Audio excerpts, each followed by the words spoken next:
welcome to Smashterpieces, a casual walk through the history of the Super Smash Bros. Ultimate roster. My name is Joe. And my name is Matt. And if you're new here, what we are doing on this show is we are playing one game for every character in Super Smash Bros. Ultimate from 1984's Duck Hunt to 2019's Fire Emblem 3 Houses. And today's episode is the game representing fighter number 45, The Villager. It's the 2001 GameCube game, Animal Crossing. Says you, I know that as a Nintendo 64 game. You're not Japanese, so no you don't. No, I don't, but it is an N64 game. It is an N64 game. But before we jump into that and the history of what this game is, we're not alone. If you've been keeping up with anything we've been doing for the past, 2 months, then you know that we have two people with us. Everybody, welcome back, because he didn't get pushed into the well the first time. Ben. Mamma mia. And appearing for the first time, though she does have a solo episode scheduled way later in the show, Katie. I like the way that you put solo episode, makes it sound like it's just me. It's just Katie. And I'm down for that. I'll talk to me. You You're know the only I one can. that talks about that game. If you watched my Animal Crossing streams, you know I can. Yeah. So we did this one way differently than we usually do the games, for the main reason that Animal Crossing doesn't really work if we play it the way we've been playing these games for the most part, i.e. one session a week, etc., etc. Animal Crossing is kind of a game that not only expects you to play it just a bit more than that, more frequently than that, but also for a longer period of time than that. So basically what we did is we sat down and we started up a shared town with all four of us, and back in October of 2020 we played for a month.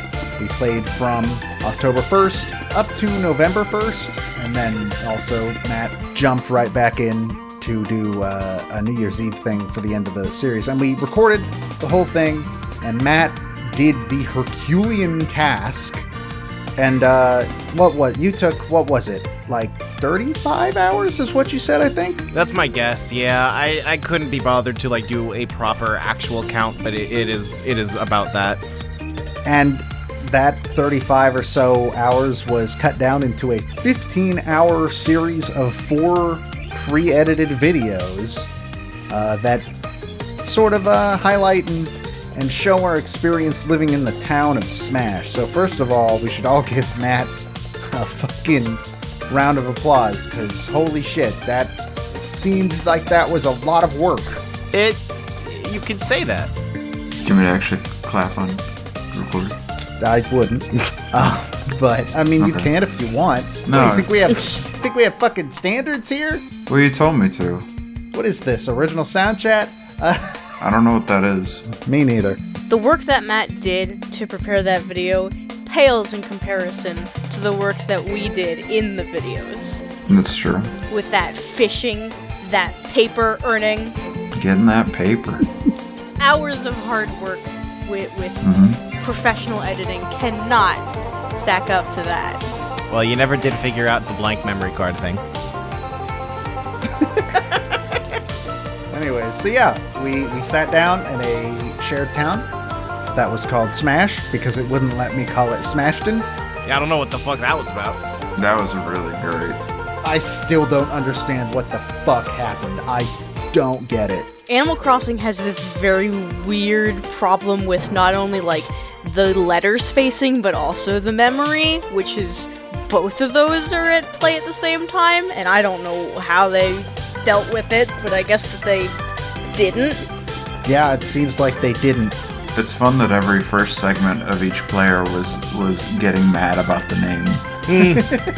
I tried to make it a little more interesting than just Smash and the universe actively It wouldn't let you. Well, I wasn't mad about it. I was like, okay, I guess this is what we're going with. Just like, wow, great name. Like, the universe actively, put its hand in front of my face and said, you don't have enough room for any more characters. Yeah. Anyways, so yeah, you mentioned earlier, this game is very interesting in that we in America know it as a GameCube game, but as Matt alluded to earlier. It is actually a Nintendo 64 game that didn't come out in America. And then when it came over, a GameCube version, it was just the 64 game, but on a GameCube disc. Which then the American version, which had like different holidays and a couple upgrades and everything, was ported back into Japanese. Yeah, didn't it add, weren't like holidays like one of the big additions? They just had different holidays. They had more American holidays. Yeah, like Explorer's Day, and I think even like the Thanksgiving holiday probably wasn't even in Japanese. But also the GameCube version that we got was also like based on, I believe the original had already been remade, hadn't it? And then the GameCube version was based on that. So this game like got remade like 4 times, I think. I know that there was a Japanese GameCube release before the American GameCube release, which is probably the only reason we got it in the first place. I strongly doubt that they ever would have made a version exclusively for us on GameCube. Oh yeah. Yeah, isn't it like, I don't remember where I heard this, and I don't know if this is correct. Isn't it like the GameCube's internal RAM can run the whole game after you've loaded the damn thing up? Mm-hmm. That is correct. You heard that from me because I've done it. That you probably are the one that told me that, but that I consider to be absolutely hilarious. It was a fun childhood party trick that was done at no parties. Hey, I would have done it at a party. I wouldn't have done it at a party. I didn't go to parties. So yeah, we coexisted in a town for 1 month, and we even went as far as to make it so that basically the only way we really communicated about stuff was in-game. Yeah. So like writing letters, the bulletin board. And for the most part, like if something happened in town and you walked into something that had changed, we didn't really have a way to know who changed things until we saw the video. And like sometimes like people made guesses that were wrong. There was one time where you actually got like a generic part of the game pre-made letter and you were like, this feels like Ben. Really? Yeah. I didn't know it was a generic pre-made letter. Which one was it? It was in the very last part of the video, a villager showed him a letter. Ah, yes. And it seemed like something Ben would write. I don't know. Maybe I'm just nuts.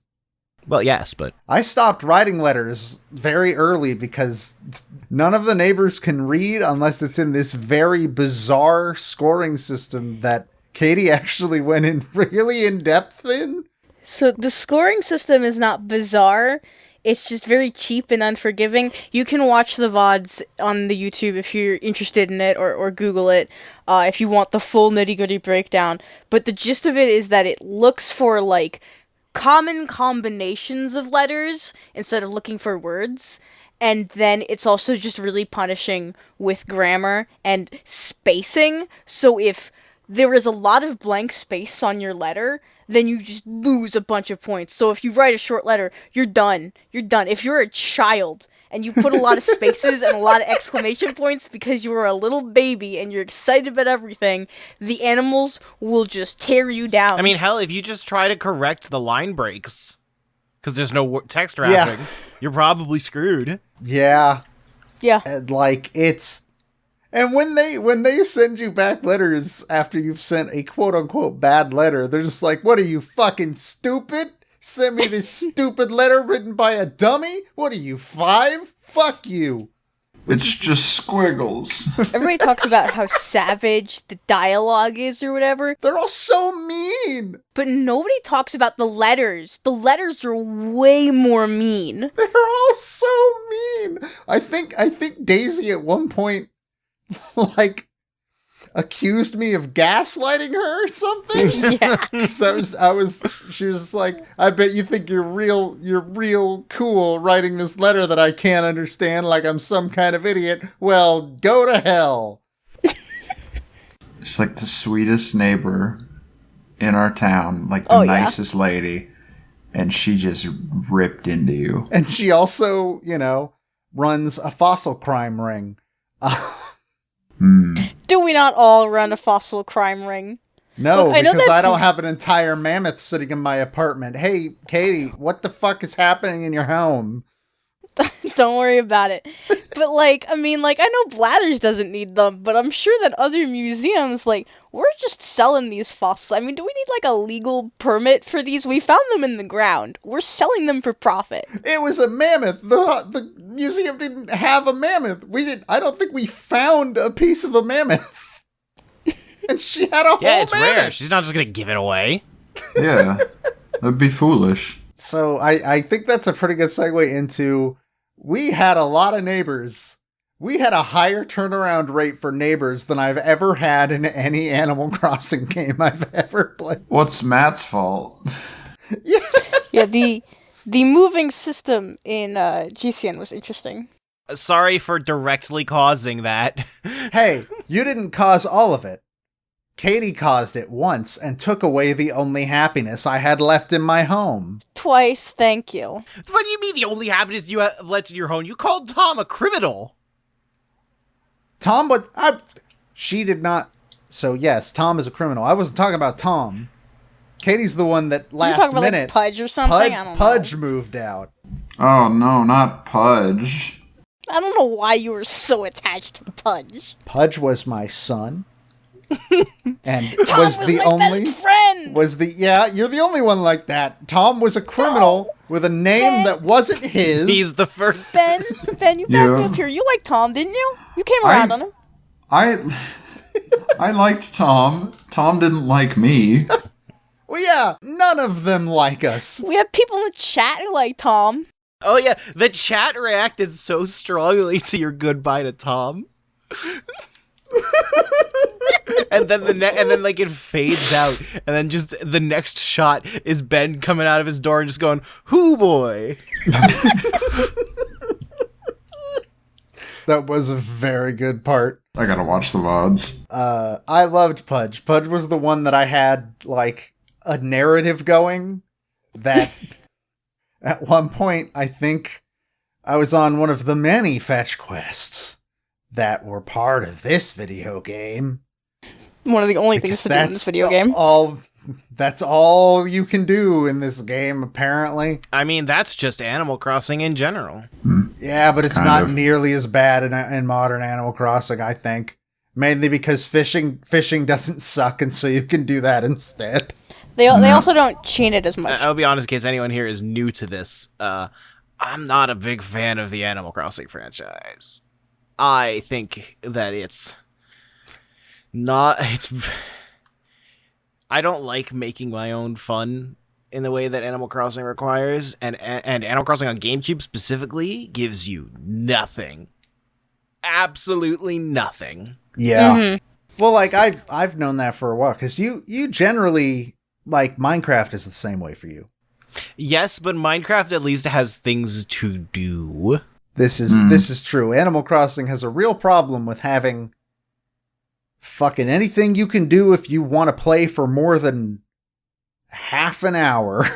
Yeah, it's very much a game that I remember very fondly from my childhood because you didn't think about it too hard and you got these parasocial relationships with the characters and you could just, like, imagine everything or whatever. But when you go back to it after the age of, like, 12, you just kind of sit there and you're like, there's not even anything to make your own fun. Like, New Horizons, you can at least, like, you can terraform your entire island, you can decorate your beach, you can do all kinds of crazy stuff, you can make patterns at will. GameCube gives you nothing. Like, Joe, there's one session where you got the same exact greeting from two different villagers in one session. That sounds about right. And yet, still a larger dialogue pool than New Horizons.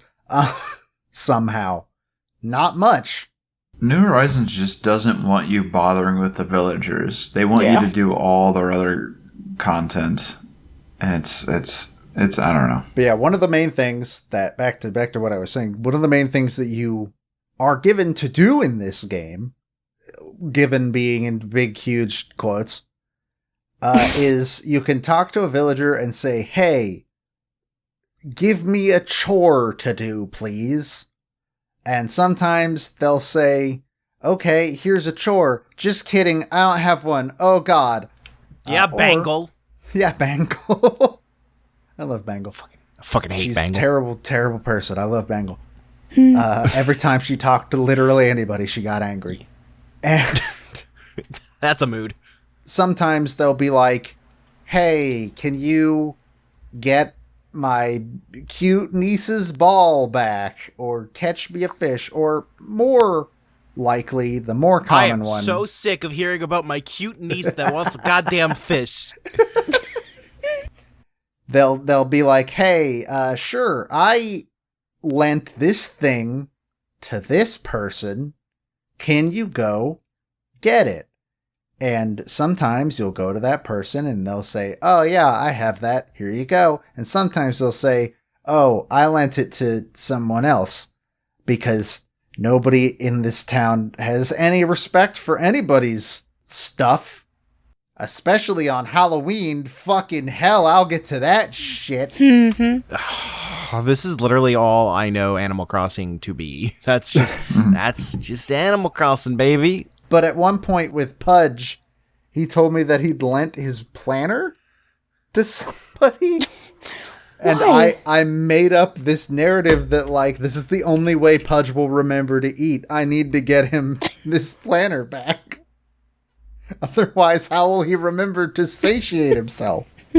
And it went that one took you places, like, and that's like the only meaningful quest too. Like, Yeah. Yeah. You say, Joe, sometimes it'll send you on a chain quest, but the reality is that, you know, in the newer games, they seem to have just done away with the chains entirely. In GameCube, almost every single quest is a chain. It's not an occasional thing. It's a miracle to get a quest that is just a one and done. Yeah. Though and like on the flip side too, like as far as like regular villager dialogue goes, it's like kind of malicious that it's all tutorials until you get that one conversation where they're like, "Hey, I've been thinking of changing up my catchphrase." I don't remember ever getting anything about changing catchphrases, personally. Yeah, I never got that. So Joe, you did once. Bill wanted to change Quacko, and you changed it to Ducko, and then he didn't change it. Yeah. Ducko, I remember seeing that. I was like, what a terrible, Ducko. Hey. At least make it a swear word. Hey. Well, that might be why he didn't change it, because it might have interpreted it as a swear word. It might have been like, hey, this is too close to... No, it doesn't. It doesn't care. Let me tell you from childhood experience, I have vivid memories of going to a friend's house and playing Animal Crossing. All of those animals swore. All of them. There was no filter back in the old times. They all say crud and butthole. Like, I feel like online play is when Nintendo really started thinking about, like, maybe we shouldn't let them change the catchphrase to fuck. And even then, sometimes you can still get around it, because Isabelle now in both New Leaf and New Horizons has an option where you can be like, hey, could you tell that villager to, like, not curse at me every time they talk to me? And she'll change it. They'll give you the letters with, like, umlauts and stuff over it. Yeah. Put a little umlaut over the U. That's a whole nother letter. That ain't a swear word. But yeah, it's that is the thing I think that was the most jarring to me was, hey, let me talk to these villagers so I can get to know them and their personality. Oh, they're just telling me that fruit grows on trees. You ever heard of shovels? Have you used a fishing rod, dumbass? Hey, have you seen No, those empty never. houses over in Acre B3? That was the weirdest one. Your friends can move That it. kept happening. All four of us got that dialogue after all four of us had moved in. It's just a simple if statement. Yeah, Conditionals I don't are hard. understand how that even got fucked. No, they're not. I can program one, and I'm an idiot. Yeah, but you have to bother to program them. And if we program them to have conditional dialogue to not tutorialize you, then what are they gonna say? They only have 6 lines of dialogue. They track so much stuff in that game's code. You'd think they could be like, hey, if there's 4 people living here, no more people can live here. Hey, says you. There's plenty of room in only Ben's house for a second person. I can't, I'm not zoned for like children. Speaking of all that room in your house, Ben. Yeah. How'd you manage that? It's just like, here's the thing. When you want to like live a carefree life, you gotta like eat better and you gotta have like rich parents. I don't know, is that what those business articles always are? Like, here's how I took a year off and Don't forget that you have to like skip like your morning coffee or something. you gotta skip your morning coffee. You don't need to spend $9 every morning at Starbucks that we all spend. If you just cut out your morning frappuccino from Starbucks and just sell 8 barred knife jaws at once, you too. You just gotta be the child of a fracking empire, like I am. I think it's legitimately incredible to me that you got 2 coelacanths and didn't sell either of them. And still got the furthest in upgrading your house, and then never, ever even moved your stuff into the next corner. You just left it there. You don't need to. I walked into Ben's house, and like it was like the 3rd time I did that before I realized it was a fucking coelacanth in that goddamn fish tank. Yeah, that was the timed surprise. It was like, eventually someone will notice this, because I'm not telling anyone in the chat. Hey, speaking of fishing, fishing in this game's really bad because of literally one thing. It's not great. And when did they add the audio cue? I remember it being in Wild World. I'm pretty sure this is the only one that doesn't have one. Okay. Maybe. I don't remember from like, I fished so much in New Leaf and I fished so much in Horizons. I mean, I know Horizons does it, but I don't remember if New Leaf had New it. Leaf 100% has an audio cue. Okay. And I know that City Folk for sure has an audio cue, which means that Wild World did too, because City Folk is just a remake of Wild World. Basically, essentially. But yeah, the loss of that one thing makes fishing in Animal Crossing, and it's also like so much harder. They'll bite it, and then within a fraction of a second, they're already done. They're gone. Unless it's a sea bass, in which case the game is mocking you. And just, that one change. Fucking... I can't believe how much money you made through fishing when fishing was that fucking bad. Well, it's the best way to make money. And won the fishing competition. No, I didn't. I thought you did. I remember, I think I, tied with someone. No, you won the fishing competition, I'm pretty sure. It doesn't sound right. I tied so I caught a fish that tied with your fish, but when you get a tie, the person who entered first is still the winner.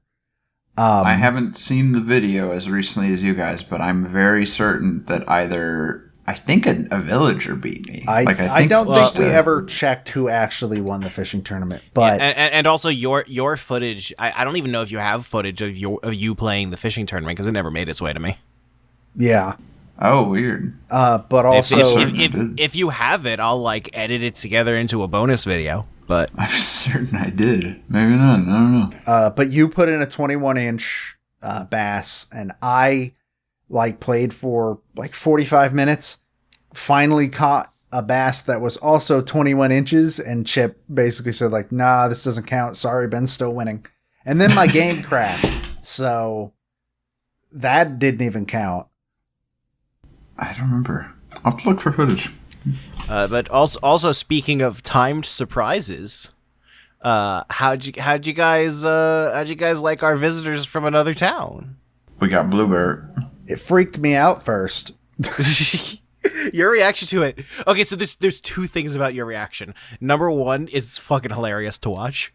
But number 2, it was literally the very next line of dialogue after you decided to stop reading lines of dialogue.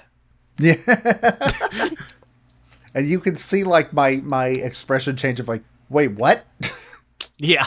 It was I'm looking. I'm so mad. That's how close we came to you, like reading the line out and then just going dead. It was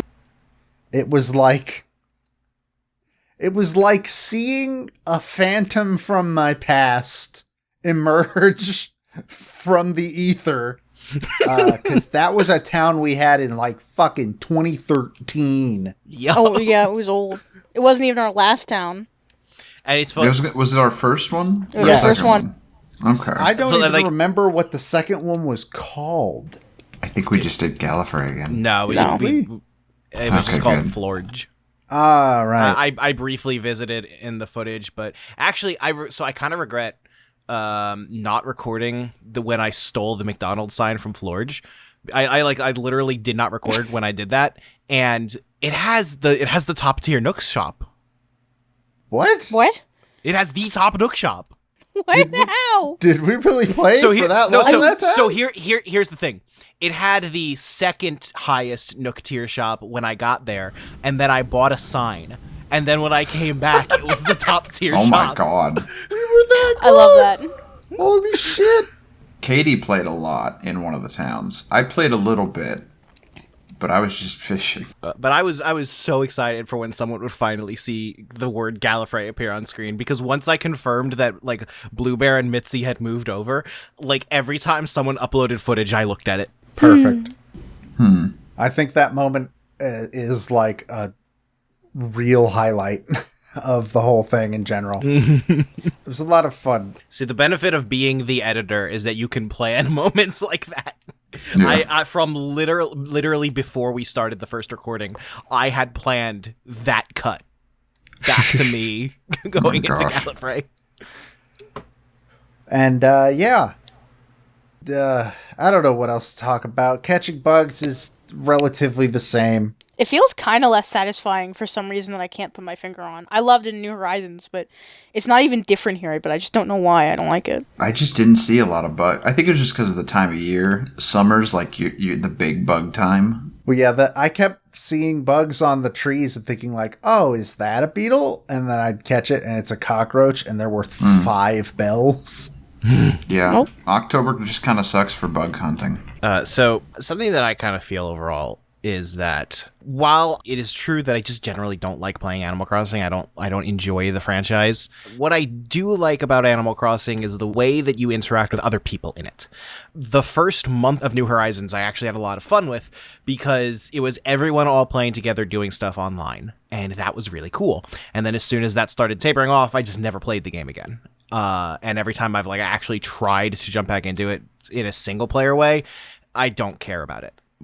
And playing the original Animal Crossing this way now, kind of the way that it was always meant to be played, but no one ever really did play, I found that to be really engaging. Even though I guess I found the footage. I found watching the footage a lot more engaging than playing because I ran out of things to do really fast. But watching the footage of this Animal Crossing world, where it was really us living together in this town that was evolving and communicating within the town and exclusively within the town, and like narratives that started forming and all that. That was a really special kind of experience that I really liked seeing that happen. And it's a shame that the modern Animal Crossing games are set up with the assumption that you're only going to play online, and there's really like they're actively hostile to people that are playing in the same town. So it's this experience that's just kind of gone now. And it's convenient that the one game that is best for it happens to be the one that is most physically able to be played the way we did, mailing a memory card back and forth every day. But thanks, USPS. But it's just, I wish that there were more games that could be played like this, that could be played in, you're just kind of coexisting with friends in this cool way. And even games that are set up that way don't tend to really scratch that itch for me. Games like Minecraft, you can do it, but because of the way that the game is designed, you're kind of incentivized to be nowhere near each other. I don't think that there are many games like the original Animal Crossing that say, you've got this tiny little space and you all have to share it long term. And I wish that there were more. And like that is the case with like future Animal Crossing is still the strongest when it is built around a community. Like you said, New Horizons was the best when everybody was playing it. Also probably didn't help that we were, trapped inside. Came out at a very particular time in the world history. But like that's always been the thing with Animal Crossing that I have experienced. I think this is the most I've played GameCube. Like we played a good amount with the other two towns, but I think this one is the one that kept my attention for longest because there was a timeline that we could follow. But it is always like that brief window where everybody's playing, and eventually at some point I'm sure there will be like an update where people sort of get into it again, and that'll last like a month, if that. But that's always when Animal Crossing is at its strongest. Yeah, and without that stuff, even, I mentioned there's a lot of fun that you can make for yourself in New Horizons, but once the community around it kind of falls apart, there's not really much incentive to keep having that fun for yourself. Like, one of my favorite memories of early New Horizons was going around visiting all of my friends' towns, and they would give us tours of what they did with their island and what they did with their house or whatever, and I was like, yeah, once I grind out the bells, I'm gonna do cool stuff with my house, and I'm gonna do cool stuff with my island. And by the time I got even close to that, everybody had stopped playing, and it's not like I was gonna ask people to come onto Animal Crossing to come see my town when it was done. When was the last time you guys loaded up New Horizons? Recently. While watching footage. Yeah, is the question opened it at all or played long enough for the autosave to trigger? Because those are very different questions. Let's say played long enough for the autosave to trigger. Probably since May. I think Halloween is the last time I loaded up Animal Crossing New Horizons. I checked in for a couple of holidays, like Halloween, Thanksgiving, and I think I did Christmas. But other than that, I tapered off in the summer. Ben, when's the last time you did? I played a few weeks ago, just because I hadn't touched it. I think I stopped touching it like around June or so, because I played every day for like 2 or 3 months. Yeah. I caught a few fish that I hadn't gotten yet, and said hi to my many wives, and didn't play for it was like maybe 20, 30 minutes. Yeah. Yeah, and that's kind of what New Horizons is now. It's taking up like 20 gigabytes on my Switch just to be opened occasionally for a couple of minutes. I never even did the terraforming. No, like by the time I got it so late. Yeah, by the time you get it, you don't really want it. It was so daunting of like, I guess I'll fix the island now because it's a mess, and like the randomized generation is a shit show. And moving the buildings is a whole ordeal. Oh yeah, screw that. I'm just not to get too into a totally different game, but like terraforming in New Horizons comes so late, and for it to be remotely useful, you need to be planning around it from minute one. Yeah. But I think this is a good segue because we mentioned Halloween. Fuck Halloween! Hey, yo, Halloween in the original Animal Crossing is one of the worst things ever. It's so fucking bad. What are you talking about? As soon as I realized that we would be playing in October, because I remember Halloween from back in the day, and I was like, oh, he doesn't know. I had no idea. And you found out. I didn't know either. I had a fine time. Halloween was. We know you had a fine time, Mr. Yeah, Fine it was, Jack in 2 minutes. It would. That's how it works. I never found Jack. Oh no, yeah. You see, what you're supposed to do is you're supposed to go outside, talk to Jack, and then I guess that's log it. off. And log off, I guess. And then you go home, eat some candy, and I mean, you have to dress up. You see, you didn't dress up. I was Guy Fieri. Look, here's the thing. Here's the fucking thing. Animal Crossing Halloween pulls the cardinal fucking sin of a game that is largely built around the things you own, being it actively destroys the things that you own. Mm-hmm. Because fuck you. The only good thing And to there's come no out recovery for those things either. Literally no method of recovery. Oh yeah, you can't get them back. So basically, you can buy for the entire month of October. Well, for like half the month of October, you can buy candy from Nook, and you go and you buy that candy, and then you go around on Halloween. And if one of the villagers that isn't Jack encounters you, they will chase you down, hunt you like a dog, and they will say, "Hey, trick or treat, give me candy." And if you don't give them candy, they will curse you, which can take a few different things, being it will turn any a piece of furniture in your inventory into a joke item, and there's no way to turn it back. Not furniture, any item. Oh, any item. Cool. Any item. Including the candy. furniture guy. Including candy, too. And that can also destroy your clothing and turn it into rags. There's no way to get it back after that.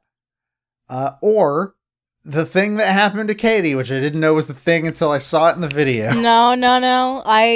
That was trick. I'll explain that in a moment. But That was go on what if we there's call anything else. movie magic. Okay, so that wasn't actually part of Halloween. No, that was a bit. That was a narrative. Okay.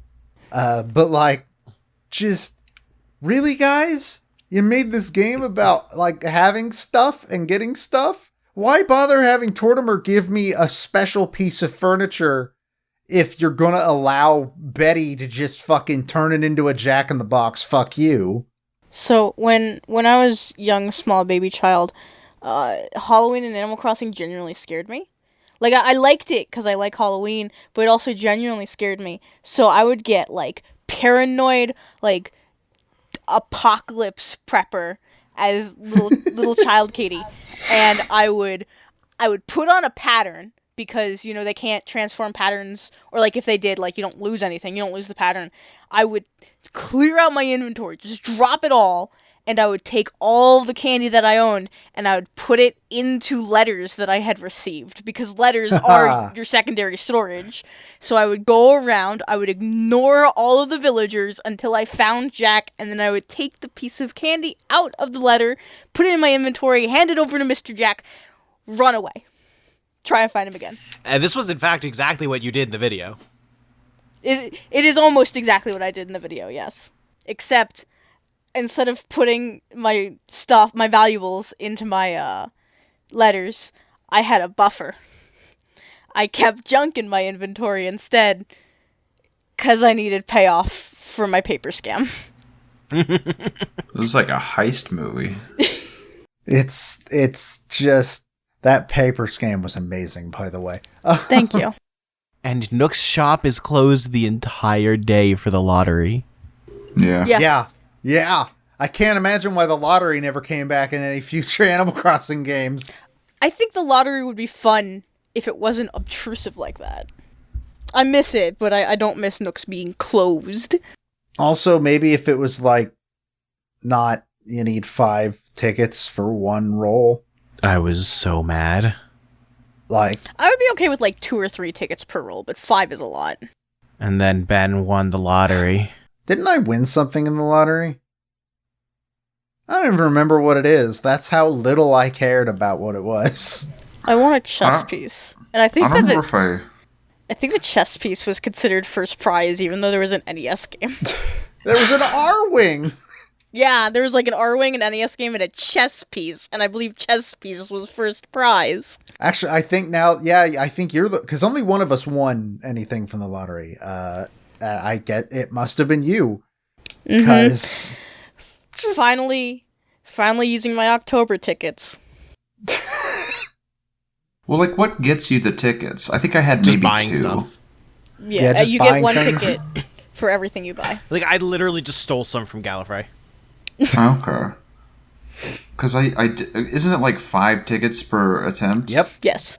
Sure Yeah, I don't is. even remember if I had enough. I only had like 6. They really expect didn't- you to be buying something like every single day, don't they? Yeah, They do. if only Well- Nook sold anything worth a shit at any point. If This only he entire paid playthrough. more for what you sold him. In like later days, in later games, I would buy everything. Like I'd go into this New Horizons. I'd go into the store and I would clean house if it was shit I didn't have yet. Yeah, but in New Horizons, we were able to start in the time when tarantulas were a gold mine that we could. Even without the Turnips. tarantulas, I don't think I ever got Tarantula Island, but like you just get paid so much more for stuff in New Horizons. Like even shells, like I would sweep the beach every day, and I came to GameCube like that's the strat, and I gave the man a shell, and he was like 40 bells for 3 of these, and I'm like, what? No. I love where it's like you take a fish up to him and he's like, I will give you 6,000 bells for this fish. And you take him like, I don't know, a bookcase, and he's like, this is 500 bells. Grandfather at some point slaved over that bookshelf. He carefully engraved it. There's a beautiful design on it. It's got like, it used to have like gold inlay on it and everything. And then Nook takes a look at it and he says, this is worth less than a traffic cone. And then spits in your fucking face. Which traffic cone he sold too. And they were both such a hot deal. I really missed the turnip market. Well, I think When I it's checked I mean, in on- it's in Animal Crossing GameCube. Yeah. Is just it? None of us Yeah. played on a Sunday to Oh, see okay. it. I'm busy on Sundays. Because when I checked in on my New Horizons account, I think I had about 14 million bells.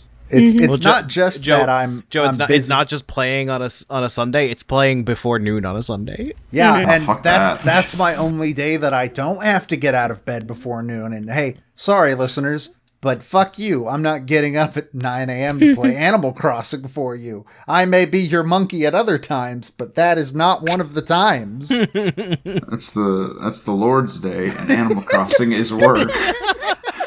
You're not supposed to work on the Lord's Day. no. Jesus said I it's do. okay. Jesus said it's okay. He said it's chill.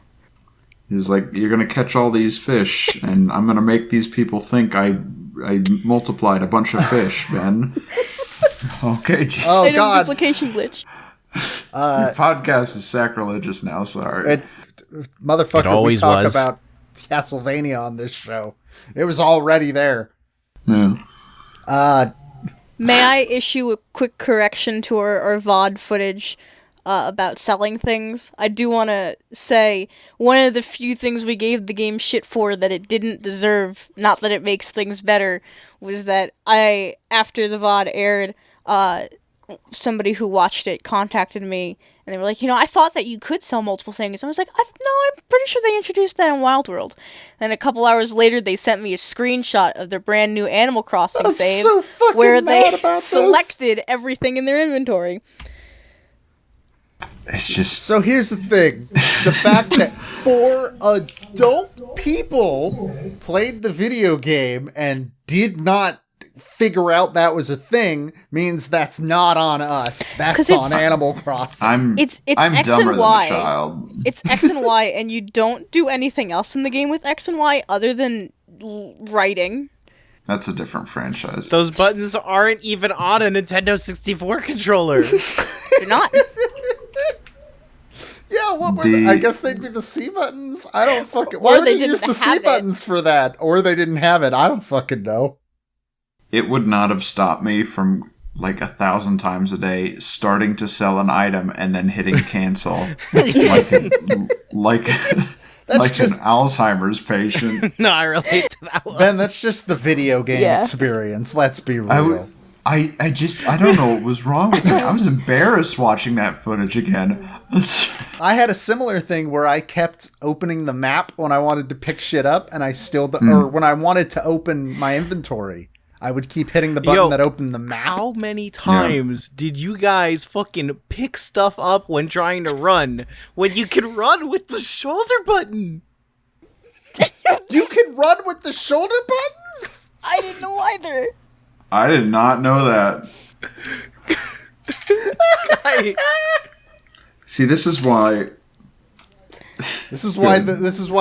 we should have talked to the neighbors more. They would have tutorialized all this. they would have told us. Can't you run with the shoulder buttons in New Horizons? I never tried. Oh, now I'm I trying don't right know. the fuck now. Don't you auto run in New Horizons? I think so. No, I think because... No, I don't know.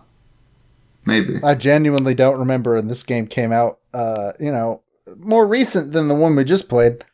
This is the problem when we're playing on an alternative, super legitimate version of the game, as opposed to when you'd have the game case and you'd read the little book. Oh, you read the book? No, you wouldn't. You're a child. You're a child. No, this is what would happen if we were Ben, playing there are it legitimately. PDFs online. I mean, I don't know. I don't know. How to open Listen, a PDF. Mr. Kojima, and your fucking the codec thing is on the back of the box. This is what you do when you're a little child and you go buy a video game. On the car ride home, you have to read the whole booklet because you're so excited about your new video game. No, you don't. You have to wait. I never did that. Wait till you get home to open the shrink wrap because your mom doesn't want you to put trash in the car.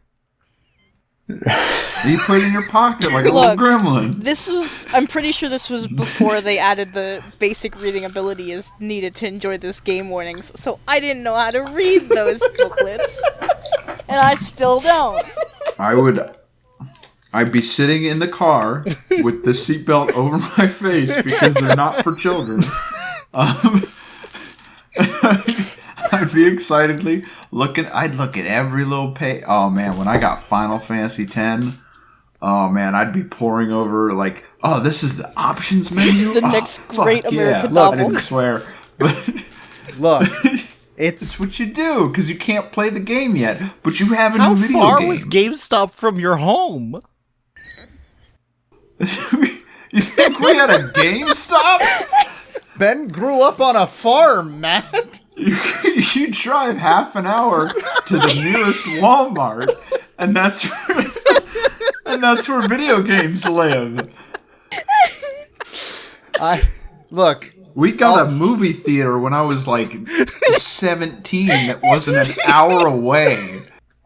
Look, all I'm going to say is that it's the year of our Lord 2021, and society has literally evolved past the need for paper guides. It is not my fault this game came out in 2001 and therefore felt it did not need this super basic thing that I definitely took for granted in 2001.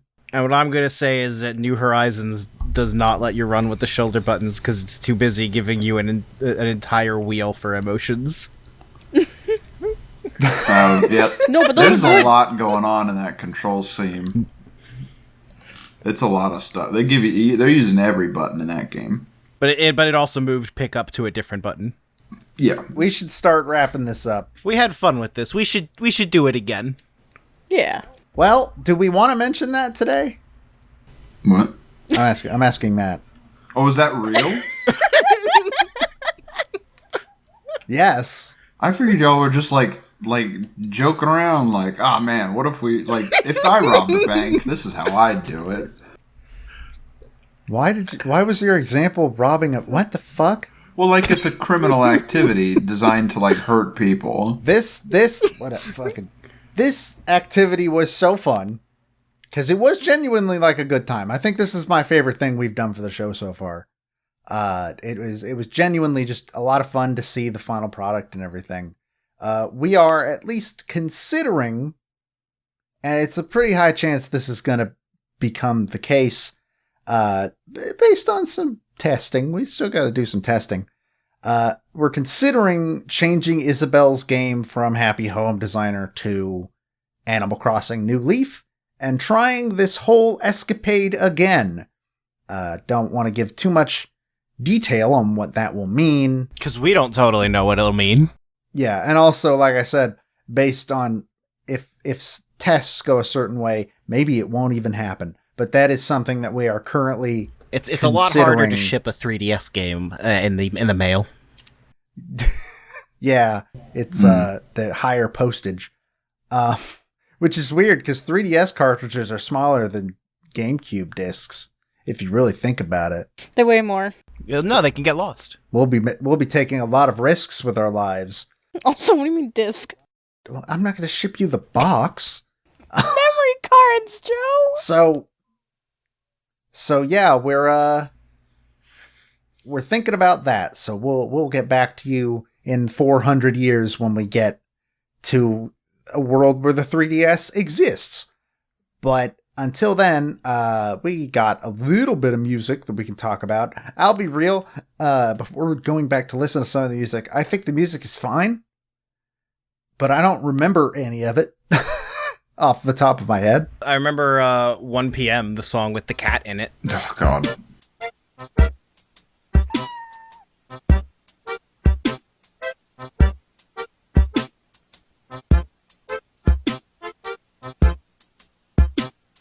It's all very distinctive and unique, but also very forgettable, and also, I think, the exact same sound fonts and general audio aesthetic of Paper Mario. I don't know if you guys also got that vibe, but when I was going through the soundtrack, it was like, half of it sounded like it could have been Paper Mario music. I haven't listened to Paper Mario 64's soundtrack in a very long time, so I don't know if I can make that comparison. Well, then I guess we've got our next bonus game. No, we don't. After the next 6 we've already planned. So like, you say that they all share kind of the same aesthetic, except for the fact that 2 a.m. is like a manic episode. Oh yeah, that's a second win song. Oh, yeah.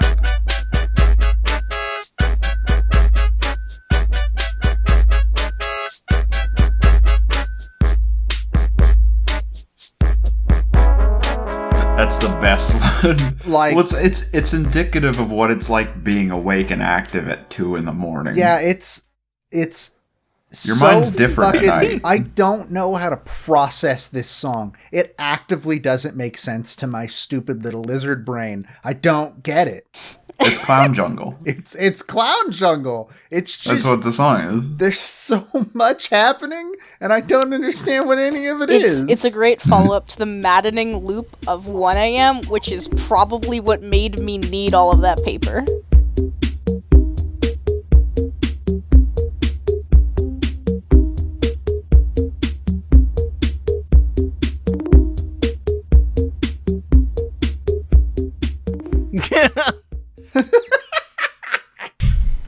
Well, it's followed up by 3 a.m.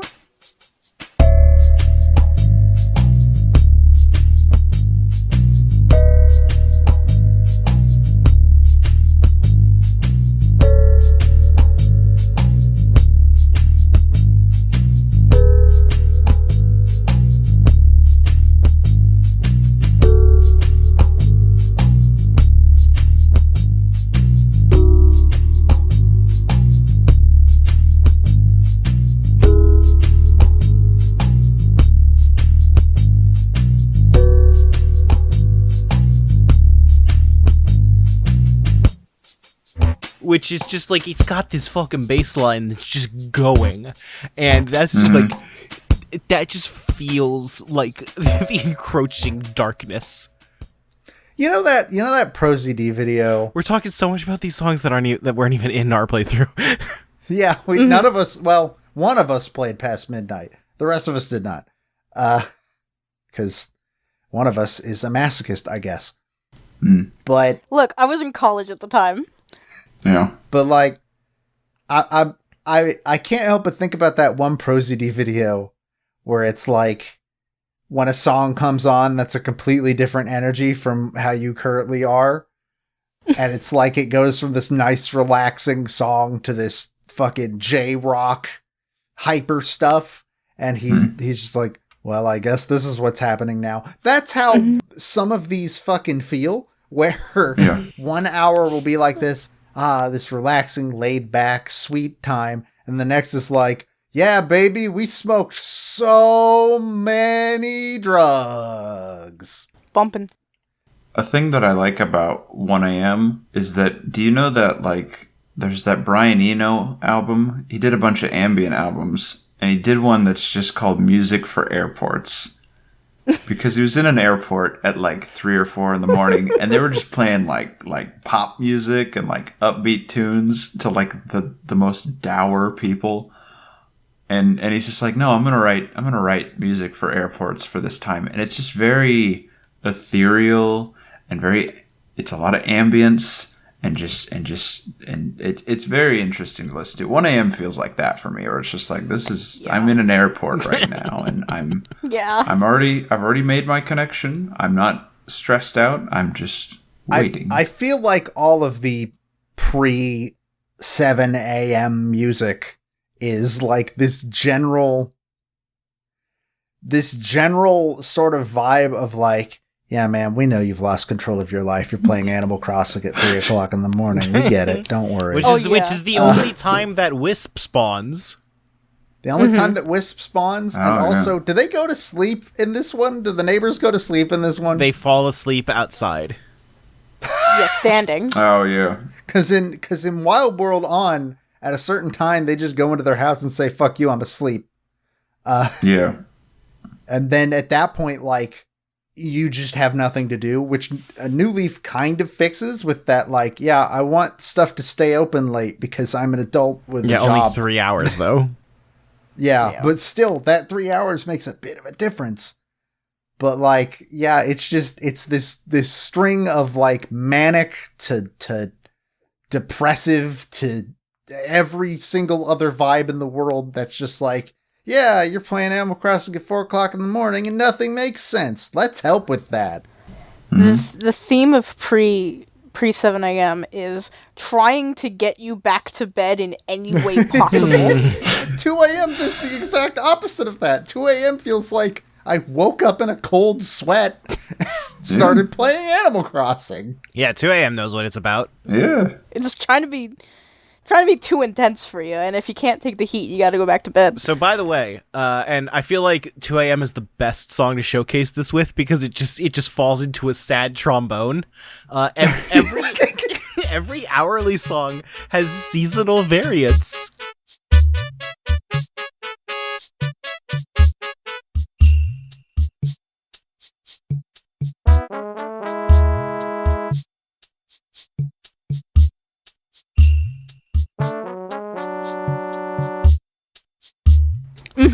Oh, yeah. Yeah. I've never actually, looked into them.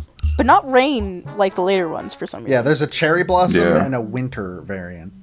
Mm-hmm. Of which we heard neither because we weren't playing during cherry blossom season or winter. Here's my theory about why 2 a.m. is like that. Because you're a child playing this game, and it's like, you don't even know about those hours. That's like adult time. But like on the rare occasions, I'd go to like a slumber party at another kid's house whose parents were relatively cool. Like, because it's the birthday, they're not going to school tomorrow. Like we're going to bed. Don't make too much noise. And then you're just up all night.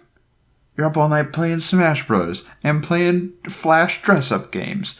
And it's like, whoa, there's whole other hours. And it's like pandemonium at like 2 a.m. I think you're onto something. That's my theory. It's a very special hour when you're a child because you only rarely get to experience it. I have one more song that's like, wah, which we didn't experience, which is the Groundhog's Day version of Mr. Rossetti's theme.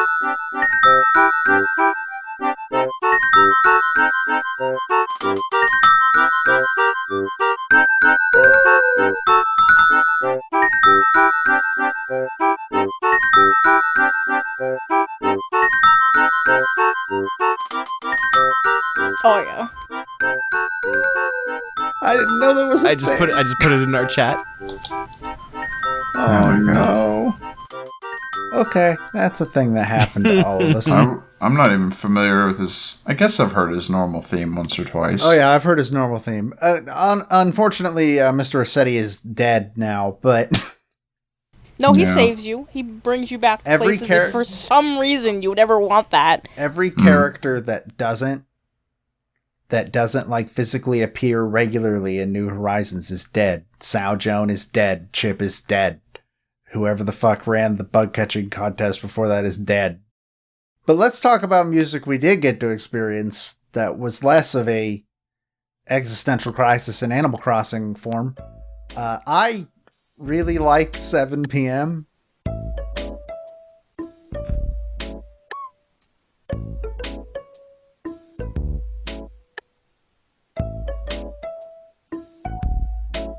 My favorite part, the part that fucking kills me every goddamn time, is there's just in the music this guy laying down in a chair, and every once in a while he wakes up and goes and then just goes back to sleep.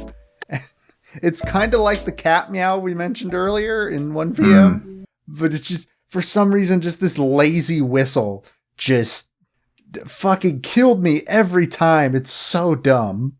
Yeah.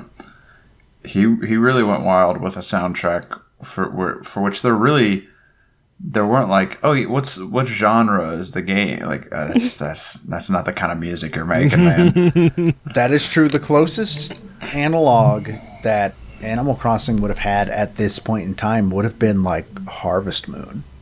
That's basically it. Maybe Monster Rancher. I don't actually know what Monster Rancher plays like, so maybe not. Not like this. Okay. You know what song that at least some of us experienced that really hits me? It's the boarding the train music. It's just an 18-second jingle, but it's like emotional.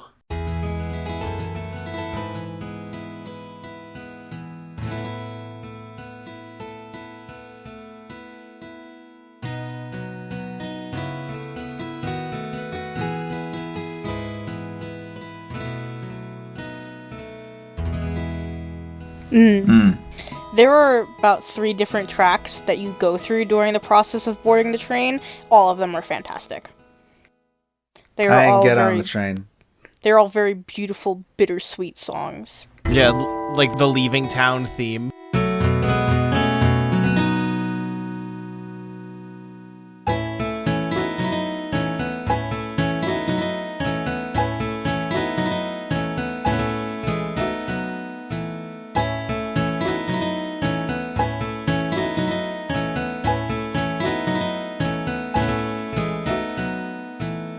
I didn't hear any of this. I was raised from birth to not board trains because they're dangerous.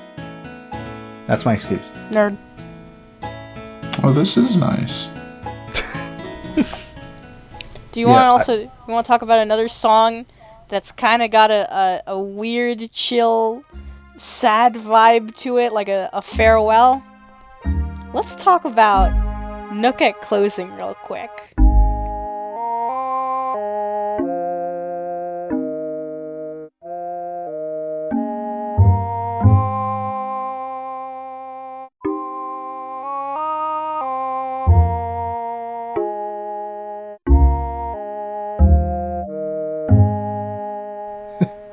So this song, won't get into it too much for the sake of time, but long story short, Auld Lang Syne, that's how you pronounce it, right?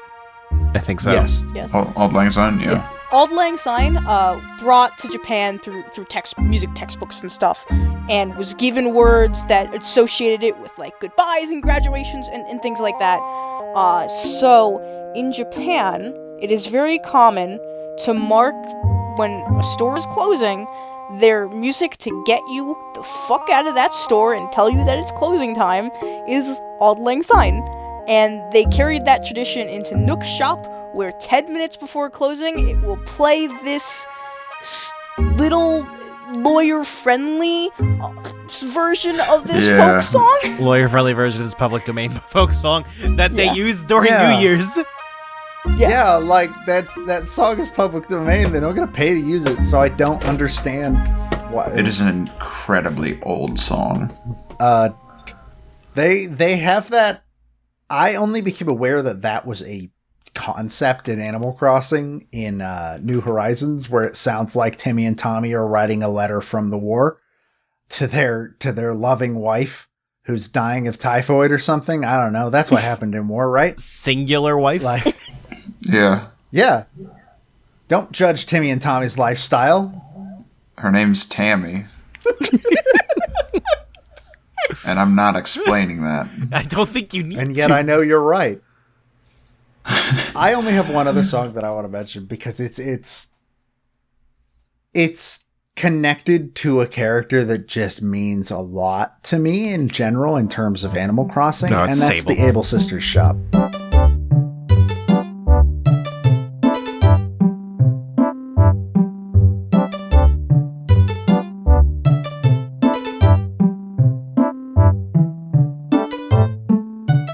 Sable is my favorite Animal Crossing character. She will never be topped, ever. I absolutely love Sable, and I love that she is one of the only characters in Animal Crossing that builds this narrative over the course of getting to know her. Granted, it's the same narrative in every single game, like almost word for word. Not New Horizons, where they just got rid of it. No, she still has to warm up to you in New Horizons. But there's certainly, it happens a lot faster, I feel like, in New Horizons. Mm. And like, I don't know, Sable's always meant a lot to me, just in general. As a kid, it was like one of my first experiences as a child of like, this is a character that I can talk to and get to know and like actually sort of feel like I'm becoming friends with this person and I'm helping this person be a bit happier in life. And I don't know, that was very meaningful to me as a kid. And the fact that I'm pretty sure this is like one of the only songs that has stayed the same throughout the series. No, I think, well, has Nook's shop stayed the same? I don't think it has. Generally, but, it changes with his different store variations, so. Mm-hmm. But, like, the Able Sisters is still the same, better midis as it goes on, but, like, it's the same song They did still. rearrange it, but... Yeah. But it's still the same basic tune. And yeah, I just really, really like this song, and I associate it a lot with very, very nice childhood memories of Sable and the experiences I had with that as a kid. Yeah, I sink a lot of time into pattern making, so it's a very calming work song, and I've always associated the string chords with, I've always associated the string notes with, the sewing machines and the pattern making. Mm-hmm. It just feels appropriate. Do you guys have favorite KK songs? Not really, but I picked out a favorite in case I got asked. What was I'm your not favorite? really crazy about the ones in this game. When I was going through the KK songs, I was taken aback and surprised by KK Gumbo.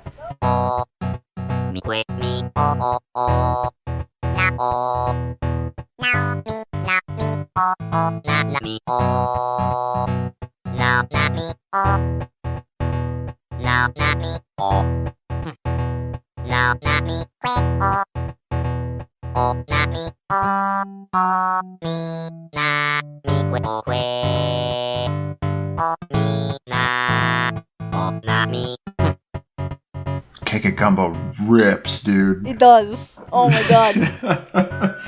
KK Gumbo is fucking rad. Here's the thing. KK Slider,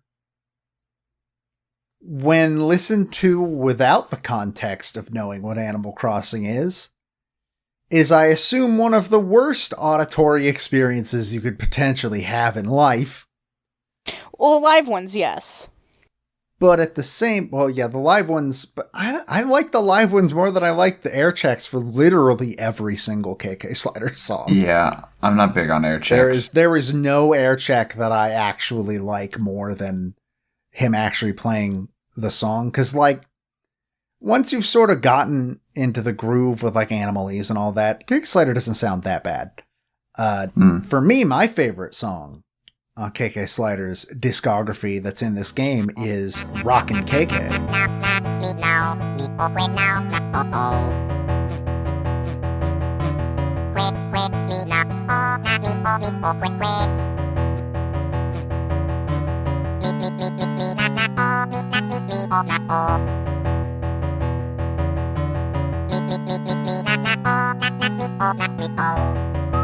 It's such a basic KK That song. song fucking rules. Don't you talk to me about And basic. I like it. It's just I don't know.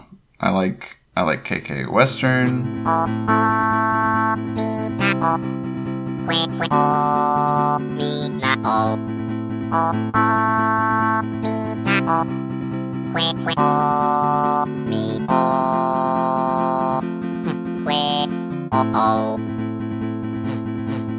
I like. No, you only get one. What? No. You only get one. No. Yeah, I said everybody favorite else. Yeah, you songs. said favorite. You said favorite song. You only get one. I don't know. My favorite one is several games later. Oh, yeah. Stale Cupcakes. I would say my favorite one, we did not encounter it in this, but it's the one that was in my house when I played as a kid, which is Lucky KK.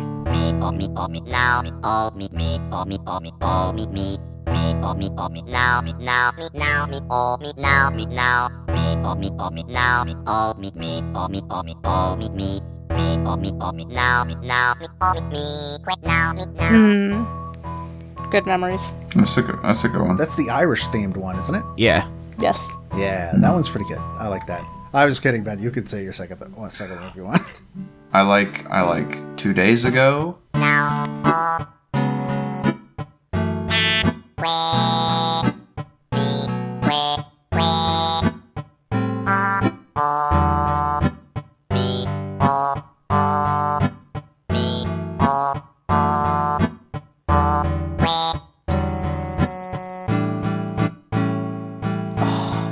And I really like that one. I made sure to get that one on the 2 days ago is very good.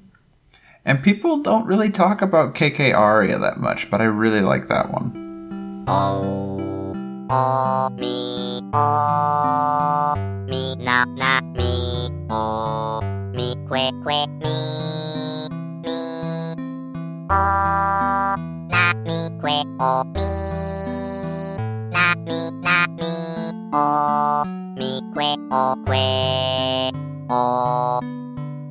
But yeah, KK Slider is this weird thing where, like, you can listen to it and know, like, oh yeah, to a normal person, this is unlistenable. This man's voice is so shrill. This dog's voice is so It's shrill. like those little automatons. A little bit, yeah. Like, it's weird, but, like, getting in the groove and sort of having a connection to the world of Animal Crossing for some reason, especially if you've been playing since you were a kid, for some reason, your brain just says, no, good, actually. This is what he sounds like. This is a good singer. But I don't got anything else to say about Animal Crossing GameCube. Does anybody have any... Oh, wait, Matt, what's your favorite KK Slider song? Oh, wait, no, you said it. Fuck, you said KK Lucky KK. He likes KK Bubblegum.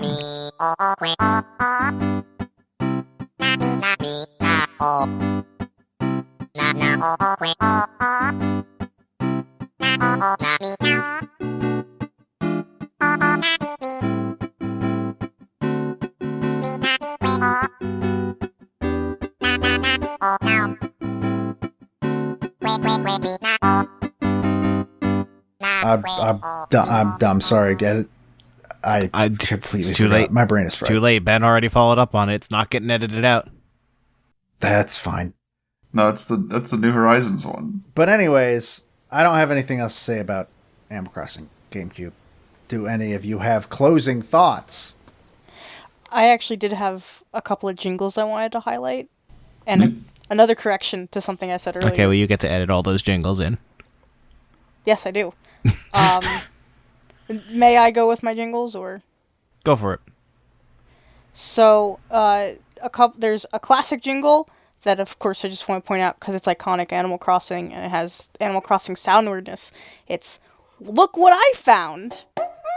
The theme for anytime that you catch anything, and it makes those funky sounds. And then there's also something that you hear it, but you don't pay attention to it. It is a combination of two tracks that you don't pay attention to for good reason. Bees and... I'm pretty sure I'm the only one that got stung by bees. You got stung by a lot of them. Yeah, I got stung by like 3 of them.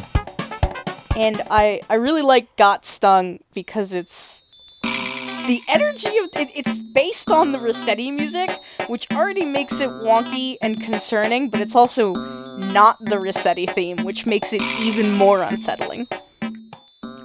But those are 2 overlooked jingle tracks, so I just wanted to bring those to attention. All right, closing thoughts. We've been talking about Animal Crossing for longer than you can play a single session of Animal Crossing. Don't test me. Listen to this podcast episode while you play Animal Crossing on your GameCube. Follow along.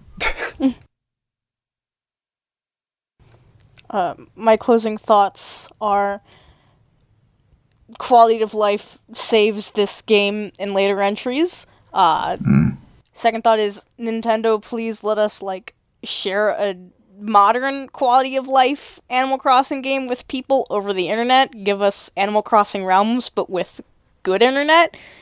And third, just to real quick correct myself from earlier, the game does track if you use swear words, but only in the section where Rossetti asks you to apologize. And he will get very angry and call you a hairball. That's all I've got to say about Animal Crossing for Nintendo GameCube. Ben, you got anything? Rossetti knows all the swear words. I had a fun time. I'm sorry to people that had to witness what I'm like when I fish in Animal Crossing. I think that was some of our best content.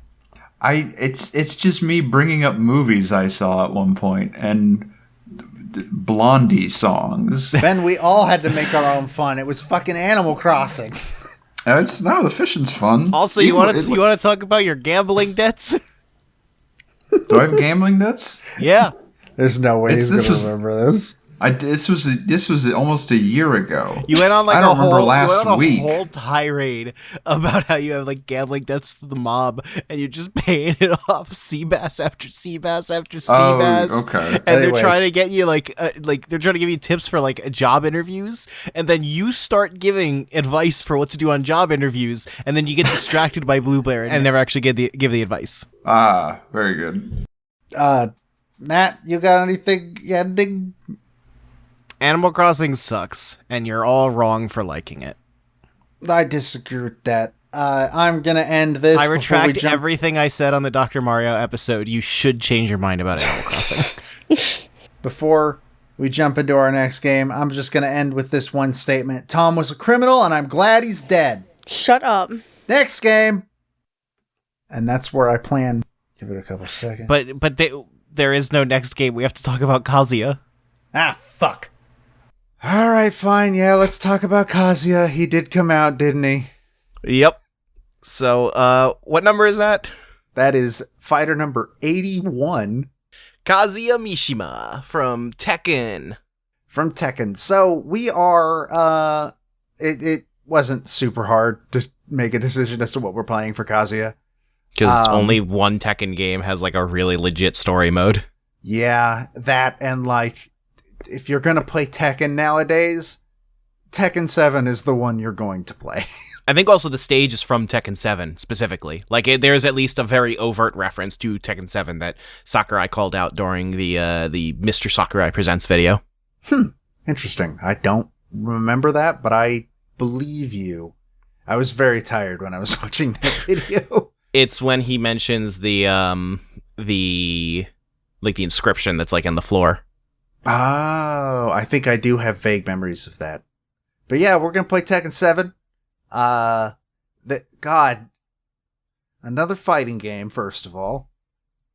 But also, you think I don't feel qualified to talk about fucking Street Fighter or King of Fighters? Tekken is going to eat me for breakfast.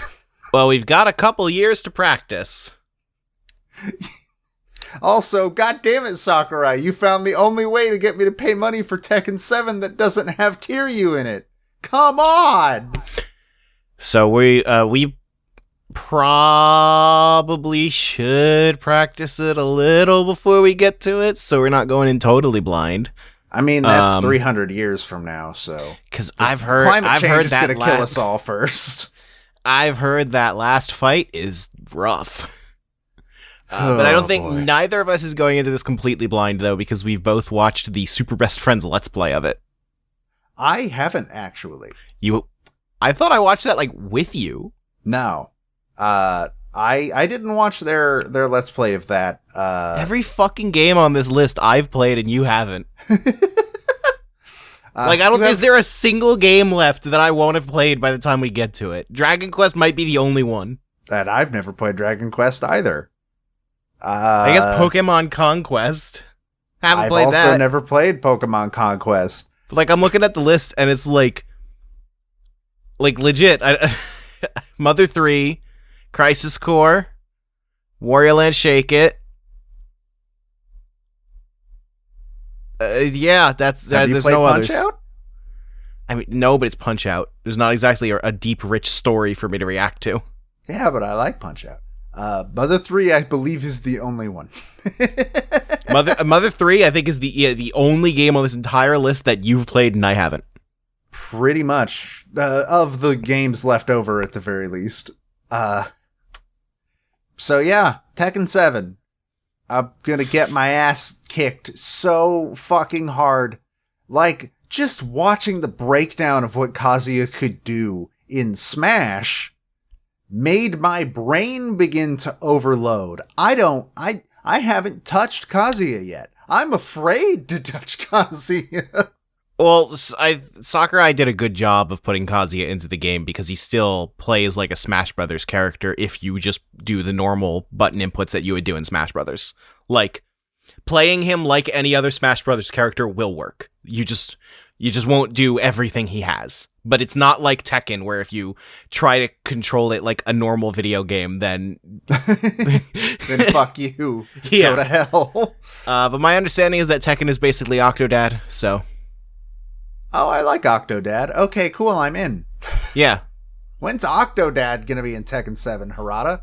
Come on! Do you have any idea what I mean by that? Or are you gonna follow up on it? I have no fucking idea what you mean by that, and I don't want... Well, no, I do want to know, actually. Is it... It's that punches and kicks are, like, dedicated buttons?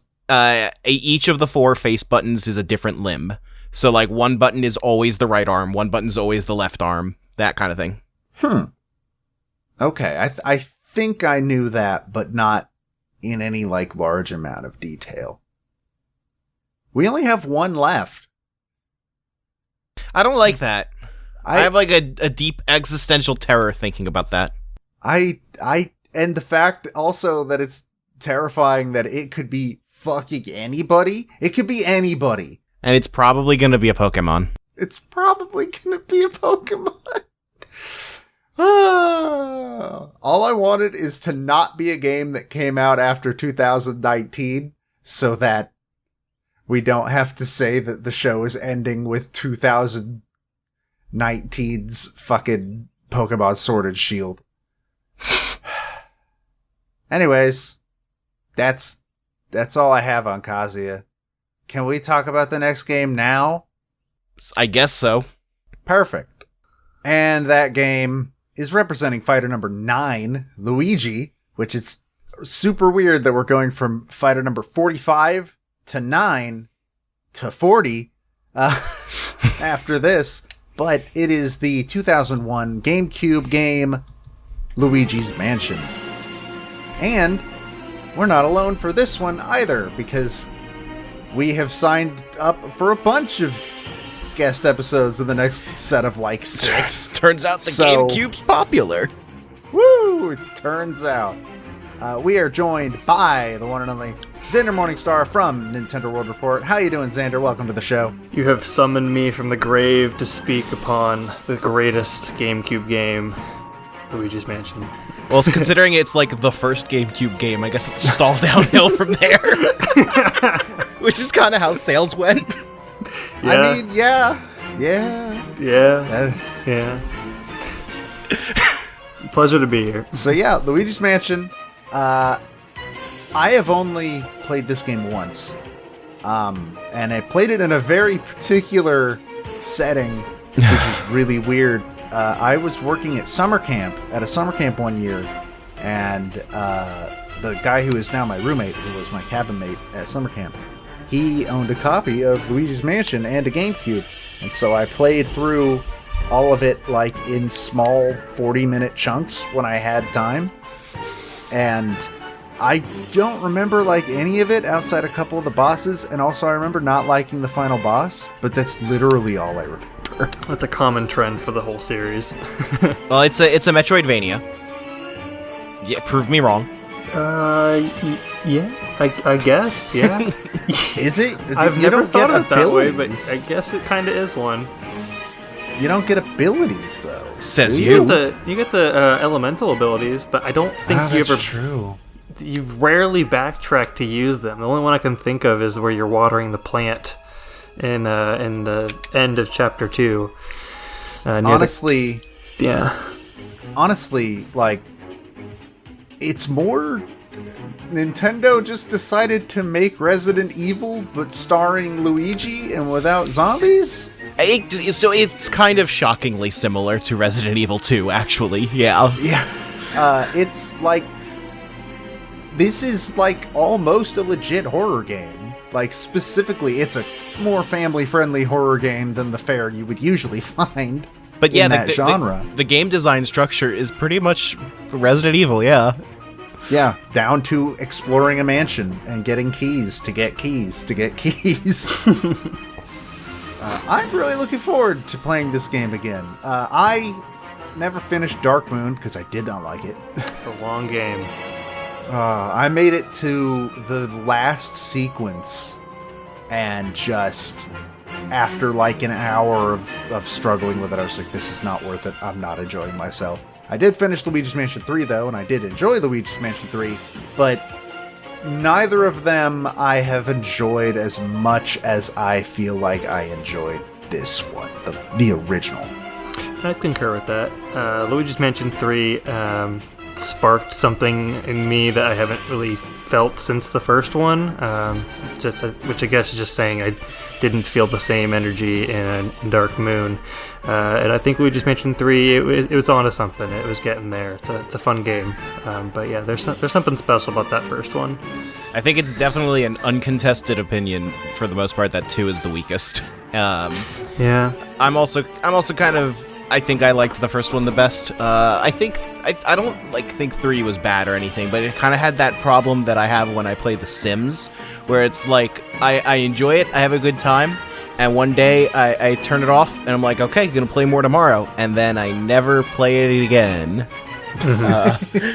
But I did think that it was succeeding more than it was failing, which was not really what I would say about 2. But I like Luigi's Mansion 1 a lot. So Luigi's Mansion, it's very much kind of a technical showcase for the GameCube, and it's kind of weird to think about it in that way, I think, because a technical showcase combined with Nintendo is just like, it's a weird thing to think about. But it is a game that was made first and foremost to show off what the GameCube could do, both in its controller with the dual analog sticks and the analog shoulder buttons, but also in its graphical capabilities, which the elemental powers, you can really see that in. So it's a bit unique as far as Nintendo games go, and I really like it. Yeah, the dust effects, especially whether you're vacuuming like things, a bunch of dust will appear off of it, or the cobwebs will get sucked up into the vacuum. You're right. That is a very you can tell they put a lot of effort into that, and I kind of like the water in Mario Sunshine. I think that it still looks good to this day. It's kind of impressive. Mm-hmm. And yeah, it's like coming right off the N64. It's such a huge improvement too. Mm-hmm. So it's just like at the time it must have been mind blowing. I say that as though I wasn't there, but I was very young. So likewise. And it's not even just the dust either. Like the dust, the particle effects, and all that is super impressive for that time. But like, hey kids, if you don't know this, one of the first things you find in Luigi's Mansion is a mirror that works. Yep. That you can see Luigi in. It's actually a gameplay mechanic too. Yeah, like at that point in time, that's insane. There are games that come out today that can't get mirrors to work. Not to mention the ghosts themselves. Like, they look like ghosts. They're transparent. They glow. They have a lot of particle effects. Like, there was nothing like that at the time for the most part. I mean, I don't know that Luigi's Mansion was the first game to ever have that stuff, but it was certainly the first Nintendo game, and it was nothing like that on the Nintendo 64. Yeah. So I'm very much looking forward to going back to it so that I can. Do you get to pick up Toad and shoot him in this one still? No. No, you don't. Oh, I'm sorry. That's a Dark Moon in Luigi's Mansion 3 thing. I don't even remember if you could do that in Dark Moon. I thought that was a Luigi's Mansion 3 exclusive. I think you can do it in Dark Moon, and now I'm questioning myself. Yeah. You might be able to, I don't know. I know Luigi's Mansion 3 for sure, which means I guess by default that game is actually better than this one, so I take back everything I said 5 minutes ago. Toad deserves to be a bullet, and I am the gun. Are you planning on playing the GameCube original, or are you going to be playing the 3DS remake? I will be playing the GameCube original, personally. Okay. I'm probably going to do both. Yeah, I believe we talked about earlier, Matt was voicing interest in, like, doing both. Though, are you going to, like, play the entirety of the 3DS game? Well, so every now and then on this podcast, we have a thing that we do called stalling, where a certain game has to happen at a certain time. So it kind of depends on how much time we need. My primary playthrough will be on the GameCube, and then past that, who knows? It's a mystery. Well, I don't remember if it has online. I thought it did, but you could both play it together on the 3DS, because I believe Guigi is in that as well. But the frame rate tanks to some really sad numbers. It's great. Oh, that sounds like a late stage 3DS game. Yeah, that checks out. I believe it was Luigi's first appearance, even though he was clearly, meant for Luigi's Mansion 3. I think he debuted in the remake for the 3DS. Yes, that is correct. When it comes to the particular way that I need to get 3DS games into OBS, online's probably not going to be a factor. He's gotta hook it up to a really, really long video cable that reaches all the way to Nintendo. I can also legitimately have my 3DS stream to my router over Wi-Fi. That's what I did for Star Fox. Yeah, but that didn't work out last time. Yeah, no, I don't think I'm doing that again. Star Fox. Got to Andros and the game started running at like 3 frames a minute. Look, just because. I don't have a just because. I don't know where I was going with that. So yeah, I don't really have anything else to say about Luigi's Mansion before we play it. I'm excited. I like horror games a lot, and the fact that Nintendo at one point basically made one will never not be super bizarre to me. Like, they've published them before. Eternal Darkness was published by Nintendo. They own that IP. They publish Fatal Frame now. Fatal Frame has something to do with Nintendo, I think. Yeah, I guess. We don't know anymore. But, like, they've never really sat down and made their own horror game, like, in-house, and Luigi's Mansion is the closest they've ever come. And so I have a warm spot in my heart for this. And even though they've done 2 sequels and the like a bunch of mini games and it was a Nintendo Land and there's an arcade game, like stylistically they've never really gone back to the very first one. They definitely changed it, and kind of gets into that greater conversation. This was the first big 3D game on the it was the first game on the GameCube, and it was back in 2001, so this is kind of way before they really had established like the Mario brand going forward. But by the time they got to Dark Moon, I think things had really come into their own, and going forward, they've adopted what Dark Moon did. Plus, Next Level Games was the one who designed the series going forward. So it's not just that they made a horror game, but it's kind of like the only one like it that they've ever done, which I think is really interesting. Yeah, the Mario style guide is definitely something that I don't know if it's a real thing, but you can feel that something similar to it is happening once you hit like the mid-2000s, and it is definitely something that I am not a huge fan of. So like these earlier 2000s games from Nintendo, I tend to like a lot more. Yeah, it's weirdly realistic, which I kind of am into. It reminds me of something you'd see from Mario Odyssey, actually. Yeah, they go super, like 2 and 3 are very cartoony. And this one is obviously still cartoony. It's a fucking Mario game. You're playing as Luigi. But like, it just has this different sort of atmosphere to it. It's very grotesque, you know. I think that you see 2 and 3 and you can kind of tell this is like a Scooby-Doo cartoon, whereas like the original, like it had a little bit of an edge to it. It was kind of uncomfortable. There's still humor in it. There's some good jokes. It is cartoony, but it definitely got dialed back going forward. All right, Xander, where can people find your stuff if they want to get to know you before we get the big conversation about Luigi's Mansion? Well, I am on Twitter at Morning Shark, and I write for Nintendo World Report. Sometimes I post videos as well. You can find me on either of those platforms. And you sometimes stream on the Nintendo World Report Twitch I channel. do. Usually I stream, and it tanks terribly. Well, I think I streamed Luigi's Mansion 3 last Halloween, and I was like, okay, it was like really bad frame rate. But you know what? Well, it's very rare for a guest to also stream with us. You could be the first to stream on the NWR Twitch. Don't let him pressure you into this. It's too much pressure. Also, we'd have 3 people playing through the same game on the Twitch channel. Yeah, no, that wouldn't go well.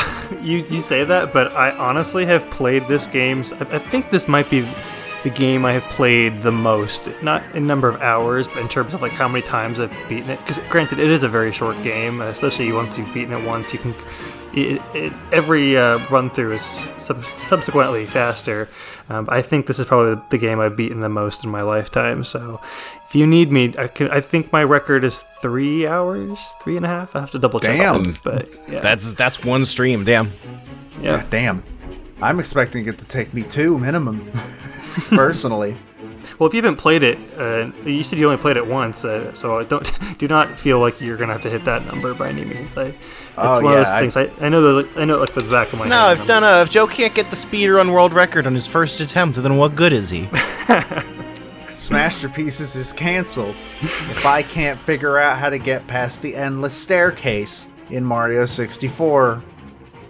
I don't know where I'm going with that joke. Anyways, you can follow Smashterpieces at Twitter, on Facebook, technically I guess, and on YouTube we are under the name Smashterpieces. On all 3 of those things, the YouTube especially, that's where you can find VODs for all of the streams that we do over on twitch.tv/Nintendo World Report. And by all the streams, I mean all the Smashterpieces streams specifically. The other ones don't go on that channel. But you can go watch our playthroughs of Luigi's Mansion, not only there after they have aired for the first time, but like, you can come watch us, yourself and stuff. He did not edit this episode, but you should still go give our editor, Peter Spezia, a follow. He is at Pete Speakeasy on Twitter and Rhymes with Asia on YouTube, where I do another show with him called Original Sound Chat. That is basically, if you like the part of this show where we talk about the soundtrack, it's a whole show that's that. Yeah. You can follow me at StringPixel on Twitter. You can follow Matt at Grimace Do Menace. And I think that's it. You know, if you don't want to play the game, if you want to save yourself some time, Joe, you could just watch my recreation of the whole game in Animal Crossing. Legit listener, you should go watch that. It's actually really neat. Thank you. But watch it after you've watched us play. Yes. Then you'll have a deeper appreciation of all of it. Yeah. You'll get all the All right. references. With that, my name is Joe, My name is Matt. And I'm Xander. and we will see you next time for our discussion on Luigi's Mansion.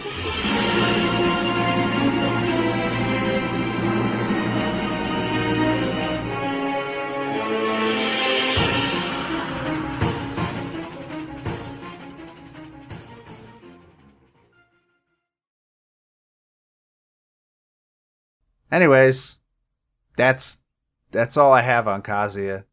Can we talk about the next game now? I forget exactly how you opened up the. Oh, you gotta say yes. I set this up. Don't worry. I think. I don't know a funny way to, like, I don't want to just say yes, that's boring.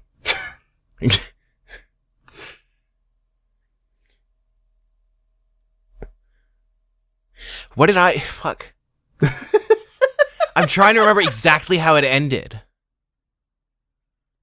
Wait, how what ended? How the episode ended? Yeah, how the Animal Crossing part ended. Well, I said next game, and you said we got to talk about Kazuya, and I said fuck, and then that's why I entered into this one with fine. I guess we'll okay. talk about Kazuya.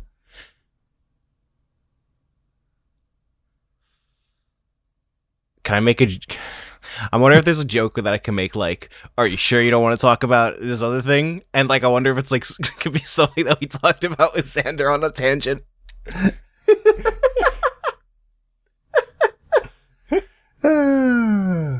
I don't know what it could be, though. I guess so. Perfect.